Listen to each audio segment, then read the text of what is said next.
Virgil, it's great to see you again, friend, and good to have you back on. Welcome back to Let's Parent on Purpose. Gosh, for like the ninth time, I don't even know now.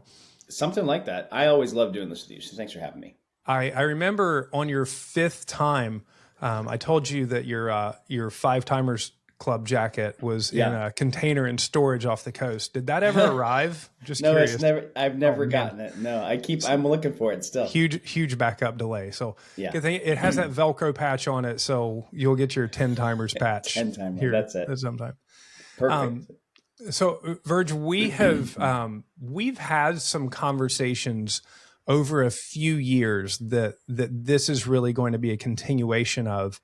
I think as the Lord continues to grow and clarify something in my life and yours and in the people that we get to serve and minister, I'm going to try to set it up maybe in a little bit different way, and we're just going to kind of hash it out. And so ultimately, the themes that I'm thinking in my head are like the anxiety of this generation, the fragility that we see not just in children but in culture and oftentimes even Christians, and I'm juxtaposing that with Jesus in the end of the Sermon on the Mount saying, I say, whoever hears these words of mine and does them will be like the wise man who builds his house on the rock.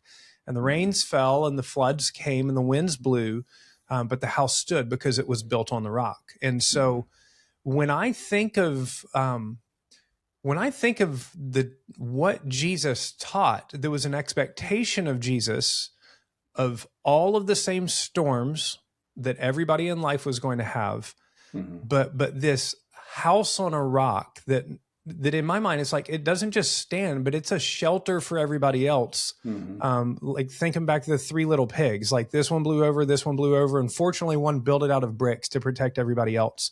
Yep. And in my mind, this is what a believer should ultimately be, is that metaphor of a house on the rock, where like the storms actually show you how strong the house is. But in observation, I don't see that a lot. And I think that's in not just in kids, but in kids, in just everyday average people. And Virgil, I think in the mission world that you've lived in, you've probably observed this as well, where it's like, these people have given their lives to go overseas and serve Jesus.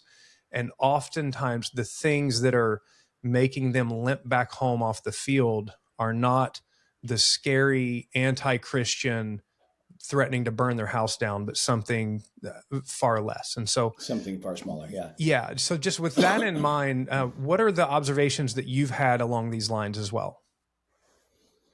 Yeah. So a few. You mentioned culture, and I think that's pretty significant. Culture there's 1,000 definitions for culture, right? And they're all good. The reason they're all good, and the reason there's 1,000 good ones, is that culture is sort of everything, and the ways that you approach to look at it kind of determine which definition you work with, right? So one of the ways that culture is defined is culture is how things get done around here. So it means both. You can see the culture in the way things get done, but also culture is the lever to pull to make things happen. And if you want something to get done, you have to use culture to do it. You can't simply try. You can't just try harder. You can't pick a different path. Very few people can do something no one else is doing. Okay. Can you, I'm intrigued by that. Can you give me maybe an example of that? So you can't do something without culture, or like completely out of the confines and context of your culture. Yeah, it's super difficult. It's very, very difficult because most of the, all right, I got to use like normal people talk. My wife's always telling me that I use words no one uses and it makes it not helpful.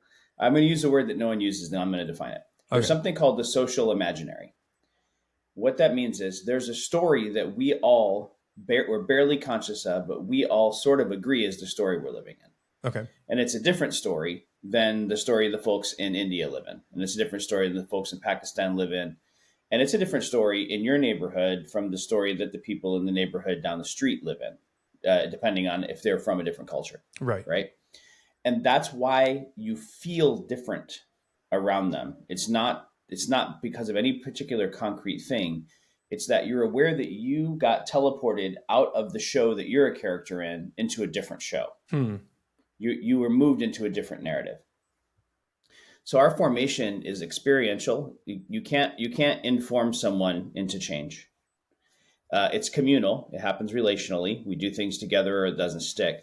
And it's narratively situated. That means that we change by changing the character that we are in a story, which means sometimes we have to edit the story. So when you mentioned that fragility is part of the culture, like it has been sort of baptized and codified and made into something that's noble. Mm-hmm. It's noble Yeah. to be the victim. It's noble to be so hurt that you just can't.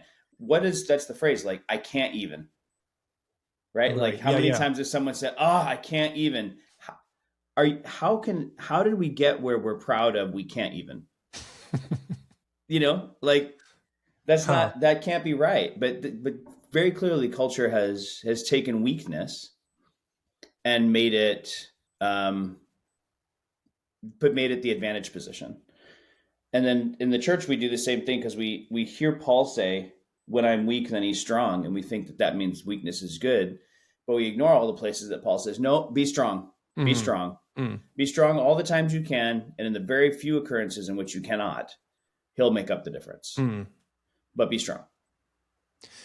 I have been using a statement with our students, and I've tried to make it one of the regular ones I use because I think it's very important for them to hear and get until it clicks. You control the story that plays in your head, but the story that plays in your head controls you.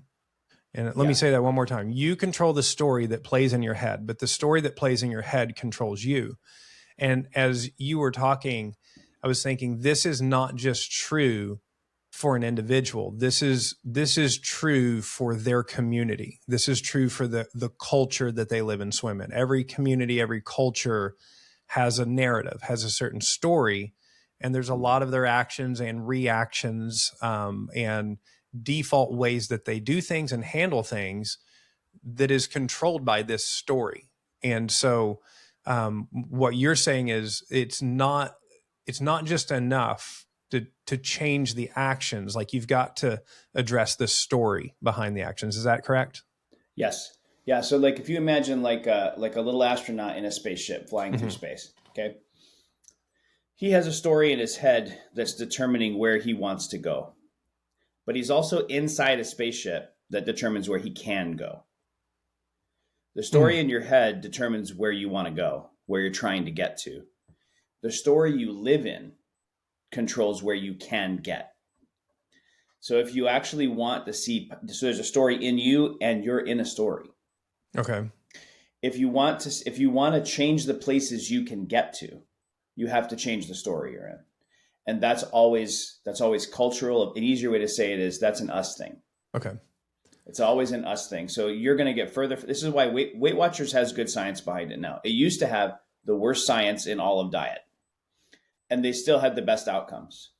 And it's because they did it together. You can have the wrong answer and get the good outcomes if you just do it together.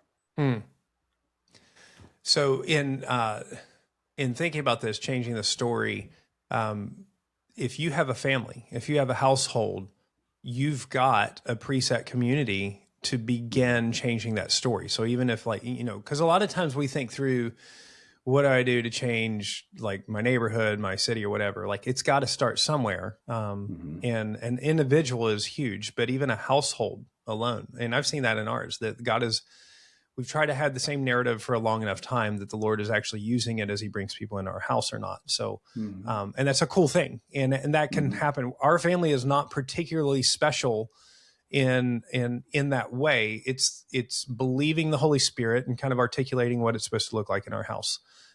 So let's try to, we're talking theory, and I know there's definitely going to be some people interested that are wrestling with this.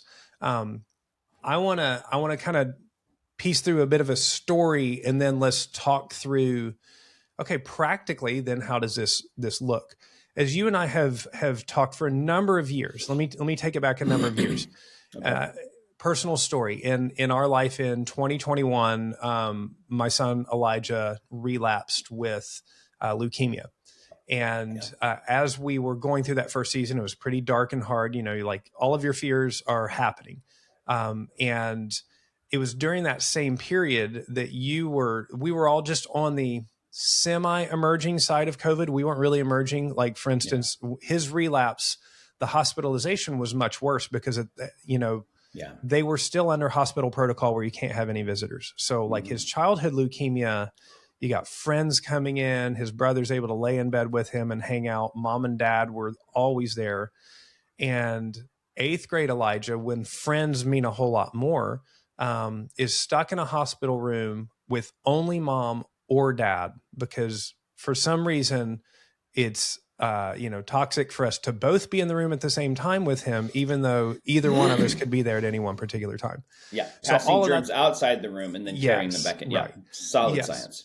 So, we are now looking in 2022 headed towards a bone marrow transplant. And we know that he's going to be confined in an ICU room with only one adult in the room. Not only not allowed to have friends, but not allowed to leave the room for a minimum of 30 days. And on top of that, bombarded with chemo. They've told us you're going to get ulcers from your tongue and your cheeks all the way down to your sphincter. You're going to be on morphine. Nothing's going to taste good. You're going to be very, very sick. And this is what's going to ultimately heal you, because we have to kill every last bit of the bone marrow in your body so that your body can accept the perfect match of your brother. So we know all of this, and this is looming and coming. Virgil, at the same time, you and I are having talks because you are in Spain and have just walked through even a much more severe lockdown in COVID over there. And a lot of the missionaries that you are working with in very closed access places in the world have done the same thing. And you have discovered some of the practices that you had begun instilling in those that you were caring for, which was ultimately about centering your life around Christ. That's really where it comes down to it. That these people were stronger and healthier on the other side than they were even when they went through COVID. Yeah. And so as we're having conversations, I began to hear what you're saying, thinking, okay, how might we do this in some way where when we're stuck in a hospital room and we have no control over most things in our lives, there's got to be some things that are in our control every day. And we had a whiteboard in the hospital, and on the first day we were there, we wrote several things, and we're like, these are what we're going to base is it a good day or a bad day on. And so it was like time with God, move and train my body. And move and train my body for Elijah some days meant, can you stand up out of your hospital bed and sit down? Can we do that 5 times? Okay, that's it. Check. Winner. Eat intentionally. And some days eat intentionally meant literally, can I heat up a soft pretzel and you take 5 bites and swallow it, and that's going to be all you're eating for a day. Talk to a friend, tell people I love them, play, and learn something, anything. It doesn't matter what. And so we kind of had this list, and I think there are about 10 things on the list. And this was ultimately what it was. It was a kid's version of what you had been doing with your missionaries on a full out version. And I can tell you experientially, we, compared to every other child on that bone marrow wing, Elijah sailed through the treatment, not just physically, but emotionally. And so, and your emotions are absolutely tied to the healing of your body. Oh, yeah. And let me give you this is how I know like how drastically different it was. 2 or 3 weeks into it, the hospital psychologist came along to check on him. And after about 10 minutes of just checking on him, sat down and began to dump and unpack her life onto us for the next hour to hour and a half. And she was like, I wish you guys could go talk to everybody in the hospital. So like what we were doing made us the therapy room for the hospital psychologist. Sorry that happened to you. That's deeply unprofessional. Like, way to go. Yeah. So when we came out, we realized, you know what, this list, if it'll work in an ICU room of a hospital, it's probably pretty good for the rest of the day. Probably. Probably. So we've kind of used that, like made it kind of into a checklist card, measuring a great day.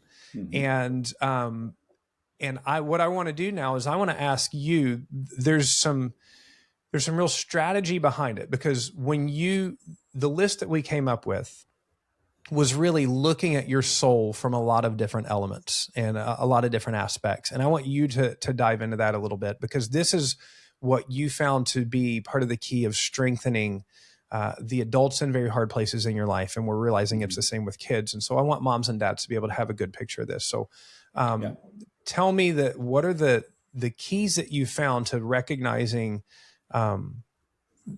what's needed in one's soul in connection with Jesus? Yeah, that's good.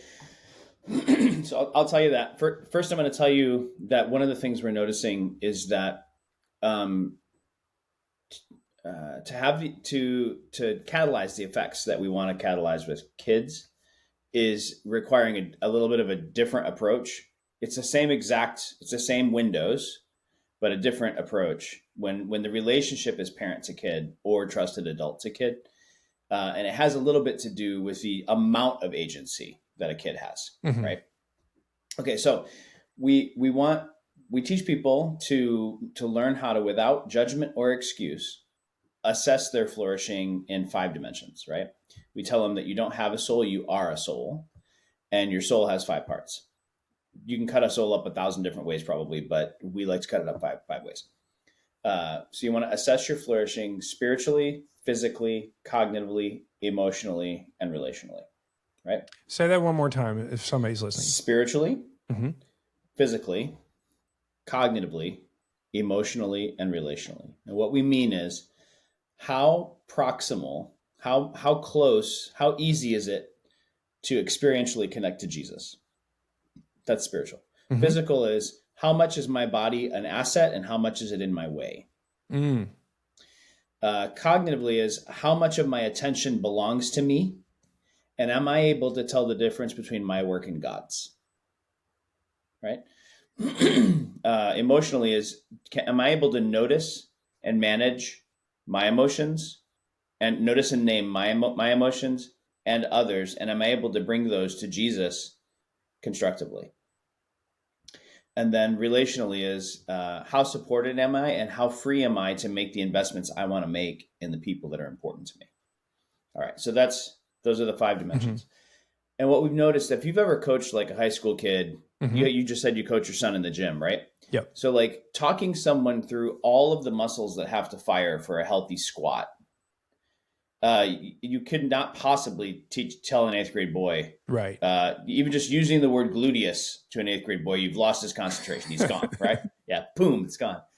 But you can say, all right, big breath, get tight, drop it, squeeze your butt, stand up, right? There's 5 cues, and the kid can get 5 really simple cues. A really complex system is managed with 5 simple cues. So we taught 3 simple cues for each of the 5 dimensions, right? Okay. I'll fly over them. You want me to fly over them? You want me to leave it? Yeah. So here's the flyover. So spiritually, how do you know how to connect with Jesus alone, with others, and in action? So it's withdraw, gather, and obey. These kids connecting with Jesus alone, with others, and in action. Physically, it's eat, move, recover. Being intentional about how you eat, moving in a way that actually taxes you usefully, and recovering enough, both daily and weekly. Cognitively, it's learn, focus, play, right? How do I get something novel in my head? How do I make stuff not get in my head? And how do I use my head, my mind, to take myself less seriously? Emotional thriving has to do with notice, interview, manage. Can I notice and name my emotions? Not like good, bad, gray, but like real words, right? Can I interview them to find out what they're telling me about what I want? Because that's Jesus's most frequently asked question is, what do you want? And if I can't answer that question, I can't be a good student of Jesus. And then manage. Can I turn my emotions up or down as I need to, right? And then relational is discern, invest, grow. Which people are the people that are most front burner for this quarter? Because I can't manage all my relationships co-equally. And then what are the investments I want to make in them? And how can I get better at that? what we're noticing with kids is the indirect paths are far more fruitful than trying to teach them to do all these things. Mm-hmm. All right. So, like, what we're noticing with kids is simple, low threat conversations. Instead of asking them to have a thrive plan, it'd be better for them to have frequent, simple, low threat conversations about each of those dimensions with the trusted adult, right? Because so much of their lives actually is managed by someone else. Mm. And then shared habits go much farther than individual habits from like 17 down. Shared habits go much farther. Modeled habits, I can give you an example of that in a sec, but then after that, coached habits, right? Okay. So simple conversations, shared habits, modeled habits, coach habits. Modeled habits is interesting. I don't know. One of the reasons I got under the barbell when I did, I think it was, I got really aggressively into the barbell, maybe 2007. And it's because I read a group of studies that suggested the number one indicator for whether or not a child will grow up and struggle with life-threatening obesity is the frequency with which their father exercises. Huh. Yeah. It turns out that we are able to model a way of living with our bodies and never mention it once. And it has outcomes in our kids. The modeled habits are kind of magical. Wow. You know? Yeah. Huh. So we're starting to like kick around simple conversations for each of the dimensions that make it accessible and low threat to the kiddo that you're talking to. That's awesome. Sorry about that long monologue. No. That's helpful. Helps me process as you're talking. So as this comes out, we're recording this in December. So between when we record this and when it's released, early January, I will be doing a youth retreat with our students and families. And we are going to be talking about a lot of this stuff and what we are doing. And so part of why I want to record this is for moms and dads in our church to hear kind of the background on why we chose what we did and what we're doing with it. And then also how they can enforce and encourage it moving forward. As we Virgil and I, as we talked about this stuff over the years, developed the plan that we worked in our family. And then as I re-engaged with scripture, there were a couple of things that really stood out to me. The first was that house on the rock passage that I mentioned. Mm-hmm. The other that I'm really laying into is Jesus, when he's asked, what's the greatest commandment? It's mentioned in Matthew, Mark, and Luke. And so Luke, the lawyer, responds, love the Lord your God with all your heart, all your mind, all your soul, all your strength, and love your neighbors yourself. And Jesus says, yes, do this and live. And so if I ultimately think of, okay, building my house on the rock is obeying the teachings of Jesus. Well, the ultimate teaching of Jesus is love God with all your heart, mind, soul, and strength, and love your neighbors yourself. Like everything else that Jesus says throughout all of the Gospels is expanding on loving God with all your heart, all your mind, all your soul, and all your strength. And now you and I have talked about how like these don't correlate one-to-one with these dimensions of the soul that you're talking about. Yeah. But the dimensions of the soul, here's how we're presenting it to the teens. Mm-hmm. Sometimes it feels like I'm been asked to do 10 things or 100 things, but ultimately what God wants of me, he defines as one thing. Love God with all your heart, mind, soul, and strength, and love your neighbors yourself. Love your neighbors yourself is just the other side of the coin of loving God with all your heart, mind, soul, and strength. So it's not even another thing. Yeah. So now if I look at the world and all of the things that God invites me to do, asks me to do, requires me to do, they are just simply, it's like being at a buffet and having all kinds of different opportunities for how I'm going to love God today. And so we're trying to expand the minds of our students that loving God with all your heart, mind, soul, and strength is far more than your quiet time with God. It's far more than church attendance and your quiet time with God, because a lot of times, unfortunately, I feel like that's as far as discipleship goes. And so we're presenting it like, look, God has made a lot of different aspects of your soul. Your life is not one thing. Your life is many things. And in 1 Corinthians, it says, whether you eat, drink, whatever you do it for the glory of God. So the Lord has actually opened up even what we would call normal, mundane activities as opportunities to love God. So Yeah. now let's look at it. You have a spirit, which is your way of connecting with God. You've got a body. It's the only body you're going to get on this earth. And you might live to be 100, 110 years old. You might go tomorrow, but you might live to be 100, 110 years old. And so I have to think about this body. If I'm supposed to love God with my body, then what do I do with my body today that shows honor to God today, but also thinks ahead of like, I want to be able to serve God with my body for decades and decades and decades. And so like Yeah. that's maintenance and strengthening now. So that's Yeah. physical. Instead of cognitive, because I'm talking to 11-year-olds, I say you got a mind, right? Mm-hmm. And so you've got a mind, and the Lord, we've said over and over, what you feed will grow, what you starve will die.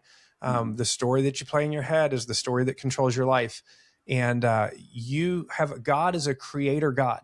God is a God of wonder. He's a God of math. He's a God of science, but he's also a God of music and laughter and play. And so you have opportunities to love God with your mind, whether that's learning, whether that's playing, or whether that's just shutting out everything else and focusing on one thing. You have emotions. Your emotions are very important. God made you emotional for a reason. What we don't want is our emotions to kick us out of the driver's seat and take the wheel and press the gas down. And so we get to love God with our emotions. And for us, a couple very practical practices on that. A regular practice of forgiving other people and a regular practice of gratitude to help rein in my emotions to where things don't have a hold of me and I'm focusing on what I want. And then relationships. God's given me relationships. And so God in the garden said it's good for man not to be alone. And so friendships are very important. I need to talk and connect with people, but also I'm not the consumer. God has made me to be a blessing to the world. And so in relationships, I get to bless and build. So I get to bless people and encourage them. And by building, I get to use whatever kind of strengths that God's given me to be a blessing to the world. And so for each of these over the course of our retreat, we're kind of giving two practices on there. Okay. Good. So Yeah. time with God. So for spiritual, let's look at time with God and worship. And in worship, we're defining it as singing, serving, giving. There's a lot of things that go into worship, but we're trying to, every day of your life, you can do at least one of those things. You can sing, you can serve, you can give. In physical, I want to move and train my body, and I want to eat intentionally. Now, eat intentionally doesn't mean never eat sugar or whatever. Right. It means do it on purpose. I'm doing it on purpose. So I'm putting good things in my body because God gave me a body that runs on good things. And if I'm going to eat something good, I'm doing it on purpose because God also wants us to feast before him. So I'm not coping through food, and I'm not blind habits. I'm eating intentional. With emotions. Like we said, we're talking about forgiving every day, and we're talking about gratitude. Like, am I intentionally spending time in gratitude?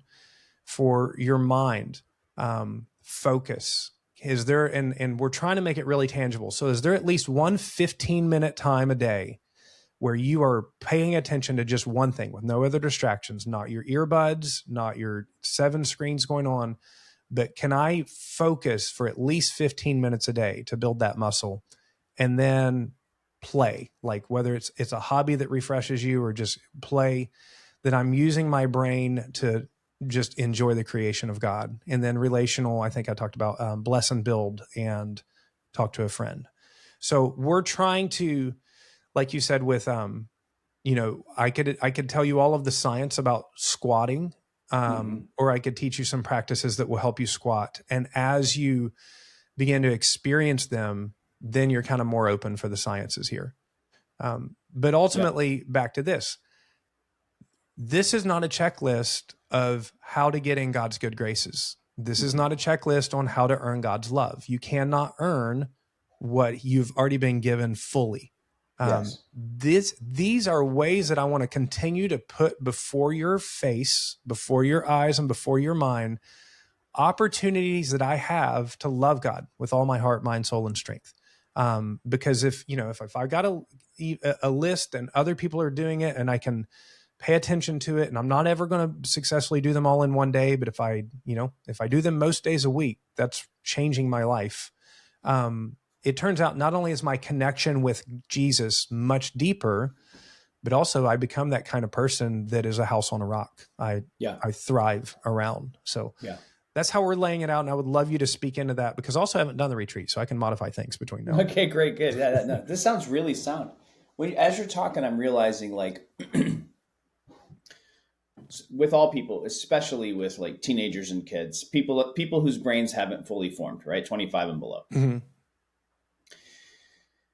There's what you teach them, and then there's what you're doing as the coach. Yeah. Right. Like you're trying to do some things, and you only have to teach them some of it to get them activated and doing the things that are good for them. Right. But at the same time, you're conscious that you're trying to actually do something that's bigger than simply their practices. Right. Correct. Yes. So one of the things we're thinking about is we want to activate and operationalize all the parts of them to receive love from God and to give love to God. Yes.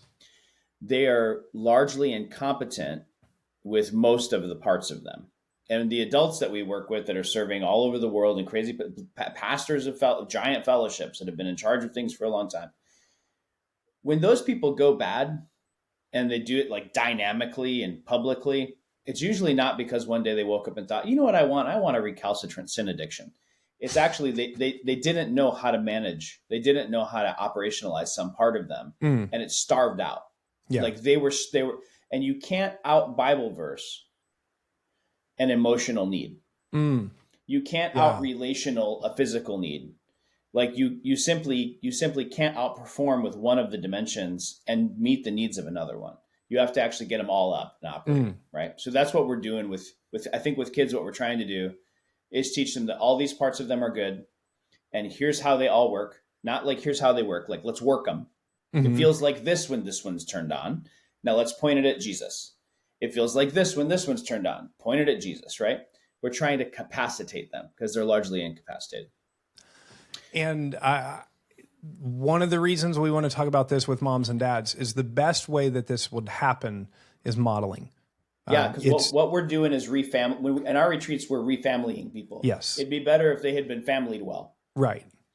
From the get-go, yeah. So, and part of modeling, I think, is, let's say that we're all going to do this in the house. And by the way, I'm going to give you, if you're listening to this and you're interested, any resource that we make for this retreat, I'm happy to give it along to you. I'll put it in the Thanks for Thursday email. And if I forget to, then just email me and ask me, and I'll send it, because the checklist, the 5-dimension checklist of what do you call that, Virgil? The thing you all developed with the slanty lines. Gosh, I'm blanking. The vector check, the slanty lines thing. Yeah. Yeah. It's very simple to use, very powerful to just, where am I healthy? Where am I, not so healthy right now?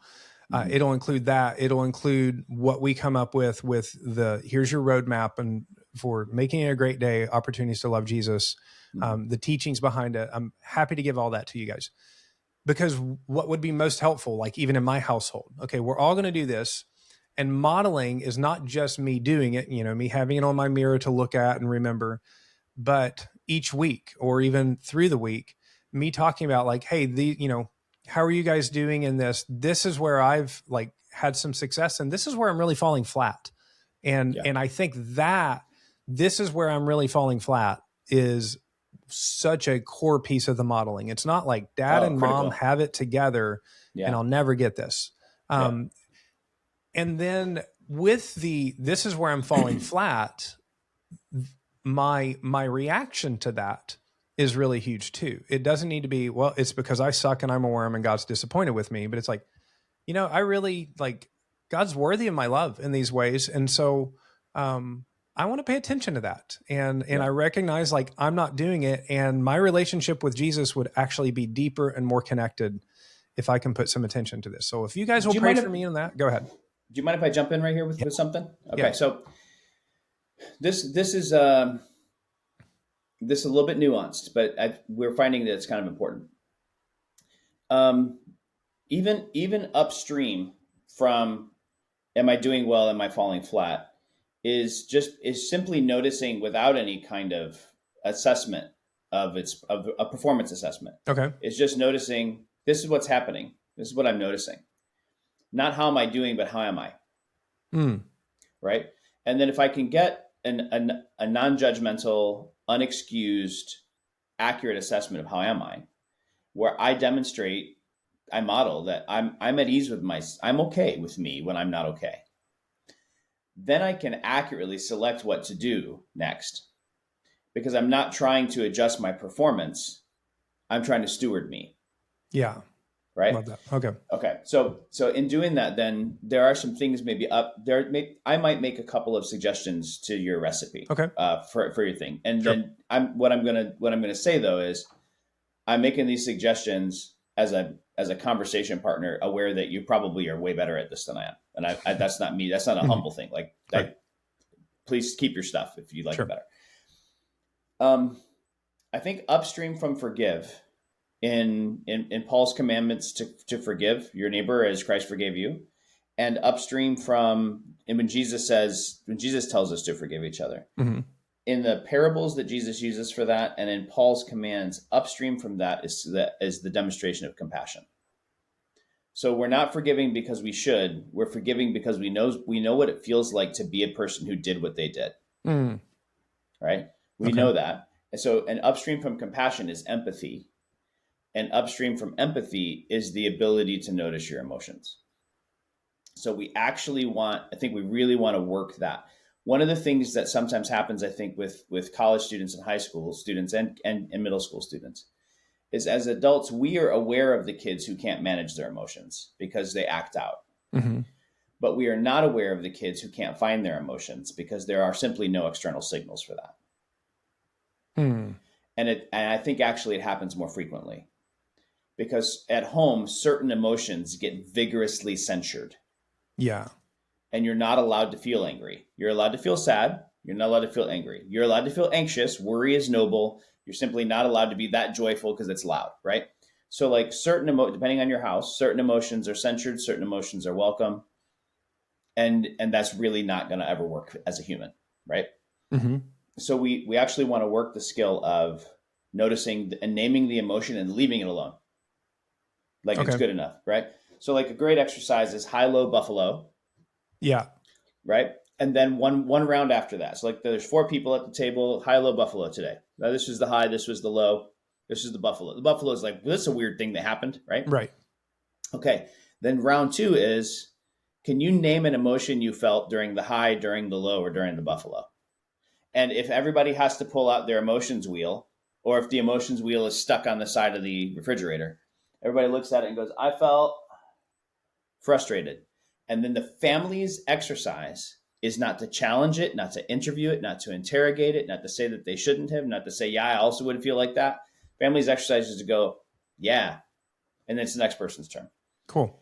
If that becomes like a rhythm, then everybody at the table gains the muscle memory for, I can notice an emotion and I don't have to justify it. If I can notice and name an emotion without justifying it, it's never going to get backloaded with all the anxiety I would normally feel about having that emotion. And I'm probably not going to act out. Any emotion that I can name without judgment or excuse is probably not going to be one of the ones that comes flying out in a volcano. Okay. So even upstream from management is noticing and going, yeah, this is one of the feels. Okay. Right? And if there's one that's like particularly uncomfortable that people are afraid to say, like it's really been useful to say, hey, anyone remember a time that God felt that emotion? Right? Because God feels grief, God feels jealousy, God feels anger, God feels loss, God feels sorrow. Read the Gospels, God feels lots of feels, right? And not having to like teach the bejesus out of it, just getting used to saying, I felt this today. So that's magical.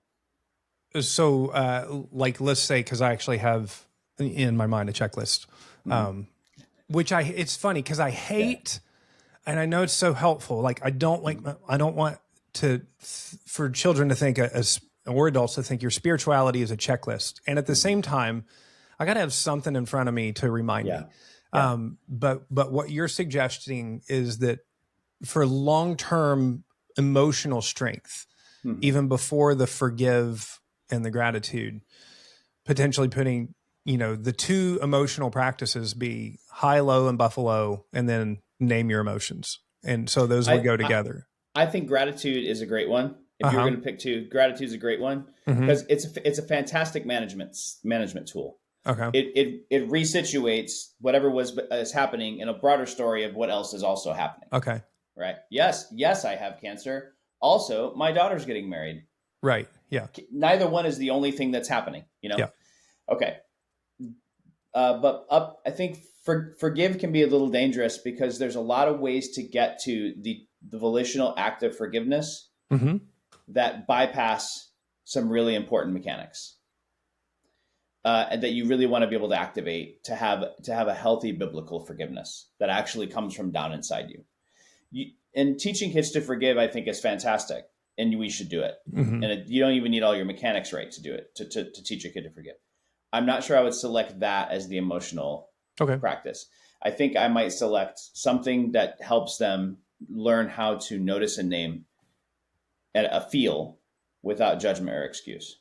So for your retreat, that might be one answer. In your house, in my house, I want a practice where everyone gets used to naming emotions that are a little bit more complex than I felt bad, I felt dumb, I felt happy, I felt like you're an idiot. Like we want to get better at this, right?